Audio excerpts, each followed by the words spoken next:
This is not the end of America. It is the end of an era. And it was always going to end like this. For the last century and a half, America has been living a lie. A contradiction between its stated Enlightenment values and the reality of the oligarchic, white supremacist, corporate-controlled state that took root after the Civil War.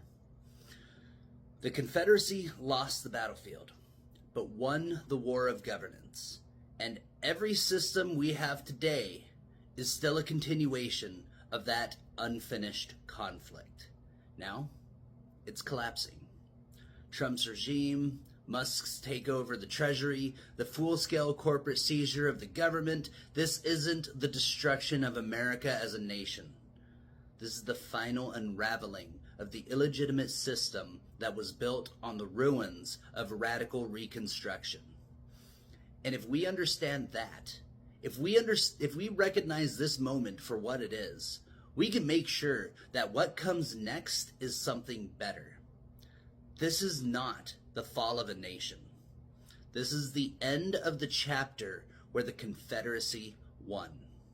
And now, we have a choice. Right now, it feels like everything is breaking down. The government is compromised. The courts are captured. The billionaires have stopped pretending they're subject to laws.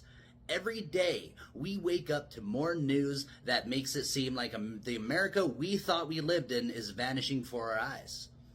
But here's the truth. That America never really existed. Not the way we were told. Not the way we were promised. The country we were taught to believe in, the one founded on Enlightenment values on liberty, justice, and equality, has never actually been realized. The Declaration of Independence spoke of self-evident truths, but it was written by men who owned slaves. The Constitution was drafted as a contract between states, but some of those states' primary goals was to uphold human bondage. And after the Civil War, when we had the chance to correct those contradictions, when we had the opportunity to actually rebuild America in line with its stated ideals, the ruling class, North and South, chose capitalism and white supremacy over justice. The Confederacy was defeated on the battlefield, but it was absorbed into the system. Jim Crow, sharecropping, the rise of the robber barons, the suppression of labor movements, the gutting of Reconstruction, the filibuster, the Southern strategy, the drug war, the Supreme Court's rollback of civil rights. Every system of power in this country, the way wealth is distributed, the way the economy is structured, the way elections are controlled, has roots in that compromise.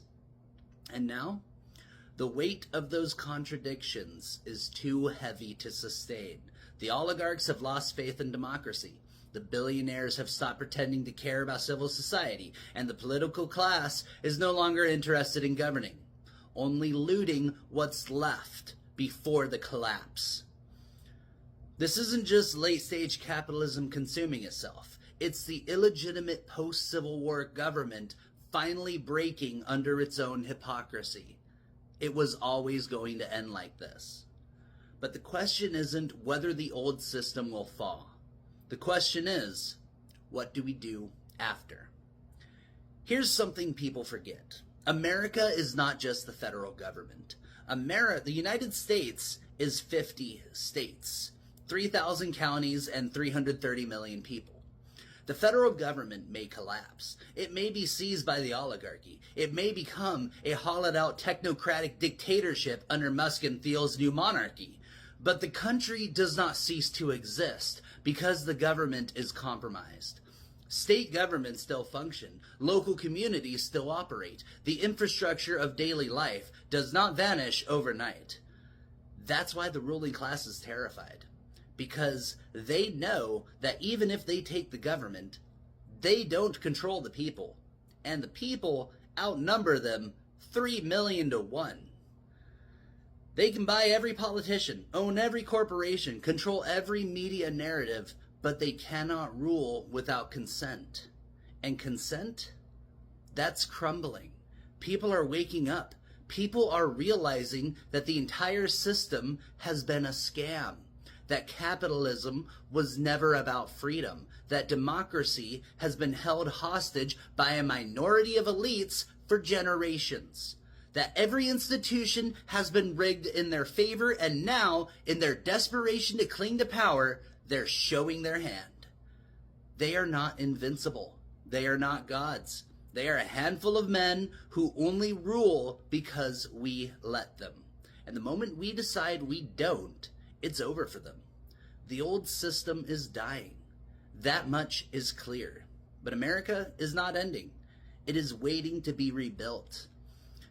And the real fight isn't just about surviving Trump or Musk or the corporate coup that's happening right now. It's about what comes after. If we let them dictate the terms of the new system, we get techno-feudalism. A world ruled by oligarchs where democracy is a relic, where labor is disposable, where power is concentrated in the hands of those who own the infrastructure of society. But that is not the only option. If we refuse to let this collapse be their opportunity, if we seize it for ourselves, then we have the chance to finally build the America that should have existed all along, an America that actually lives up to its Enlightenment values. In America where power is not hoarded by billionaires but distributed among the people. In America where technology serves humanity, not profit. In America where the American experiment isn't just a myth, it's reality. This moment, it's not the end of a nation. It is the end of an empire. And what happens next? That's up to us.